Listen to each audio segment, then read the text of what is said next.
ایک بات اور عرض کر کے اپنی بات ختم کرتا ہوں. نگاہ کو شیطان کا تیر قرار دیا گیا ہے حدیث پاک کے اندر.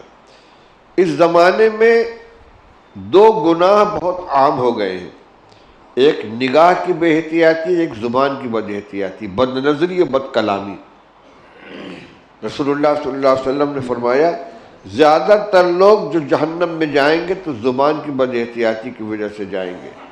ایک صحابی ہیں، انہوں نے رسول اللہ صلی اللہ علیہ وسلم پوچھا ما اخوف ما تخاف علیہ یا رسول اللہ، میرے بارے میں آپ کو سب سے زیادہ ڈر کس چیز کا ہے، میرے لیے سب سے زیادہ نقصان دہ کیا چیز ہے؟ فرمایا کف علی کا لسانہ کا، زبان کو قابو میں رکھو. کہنے لگے اون واخذ بما نتکلم یا رسول اللہ، کیا ہم زبان سے نکلی ہوئی بات پر نہیں پکڑے جائیں گے؟ تو آپ نے فرمایا مفہوم یہ ہے کہ زیادہ تر لوگ جو جہنم کے اندر جائیں گے الا حصائد السنتہم، اپنی زبان کی کھیتی کاٹتے ہوئے جائیں گے. زیادہ تر لوگ جہنم میں اپنی زبان کی بد احتیاطی کی بنا پر جائیں گے. اسی طریقے سے نگاہ کی بے احتیاطی، بد نظری، یہ تیر ہے شیطان کا، دل کو کے اوپر یہ لگنے والا تیر ہے. اس راستے سے جب نگاہ گندی ہوگی، دل و دماغ گندے ہوں گے، خیالات گندے ہوں گے. اور آج کل ملٹی میڈیا موبائل نے تباہ کر رکھا ہے. فلمیں ہیں، اس کے اندر ویڈیو ہیں، مووی ہے، ہمارے نوجوان اس کے اندر لگے رہتے ہیں. وقت کی بربادی ہے. اللہ کی دی ہوئی اس عظیم الشان نعمت یعنی بینائی کا غلط استعمال ہے اور اس کے ذریعے سے اپنے دین کو تباہ کرنا ہے.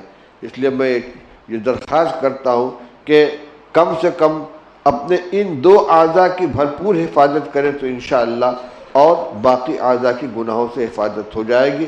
زبان کی حفاظت کریں، جھوٹ ہے، غیبت ہے، چغلی ہے، گالی ہے، جھوٹا وعدہ کرنا، پھر وعدہ کر کے وعدہ خلافی کرنا، ان سب کا تعلق زبان سے.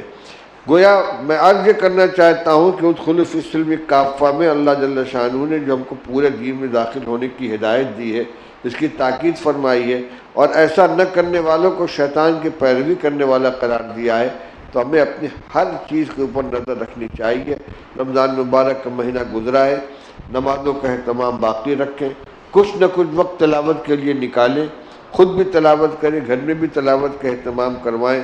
اسی طریقے سے جو بہت سے ایسے گناہ ہیں کہ جس کے لوگ عادی ہوتے ہیں، رمضان مبارک کے احترام میں ان کو چھوڑ دیتے ہیں. کوئی جوا کھیلنے والا ہے، کوئی نشہ کرنے والا ہے، رمضان کے احترام میں ان سے بچے رہے اور الحمدللہ پہلے سے زیادہ سکون و چین کی زندگی گزاری ہے.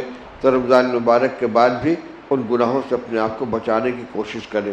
گھر کے ماحول کو دینداری کا ماحول بنائیں، بچوں کی صحیح تربیت کریں، ان کو نماز کے اوپر لگائیں. حضور نے فرمایا مروا صبیانکم بالصلاۃ وہم ابناء 70، بچے 7 سال کے ہو جائے تو ان کو نماز کا حکم دو، 10 سال کے ہو جائے نماز نہ پڑھے تو ان کی پٹائی کرو. آج ہم خود نماز نہیں پڑھتے تو بچوں کو کیا تاکید کریں گے؟ ہمارے گھر کا ماحول دینداری کا ماحول ہوگا، چین سکون آئے گا، رحمت اللہ کی نازل ہوگی. اور اگر دینداری کا ماحول گھر میں نہیں ہے، نہ خود نماز پڑھتے ہیں، نہ عورتیں بچے نماز پڑھتے ہیں، ظاہر بات ہے کہ وہاں رحمت کے فرشتے نہیں آئیں گے، وہاں اللہ کی طرف سے رحمت و برکت نہیں آئے گی، چین اور سکون سے ہم محروم رہ جائیں گے. اس لیے اپنے اعمال کا ہمیں جائزہ لینا چاہیے، گناہوں سے اپنے آپ کو بچانا چاہیے. رمضان المبارک کی برکت سے جو مزاج کے اندر تھوڑی سی دینداری آئی ہے، اس کو برقرار رکھنے کی کوشش کرنی چاہیے. اللہ تعالیٰ ہم سب کو توفیق عطا فرمائے.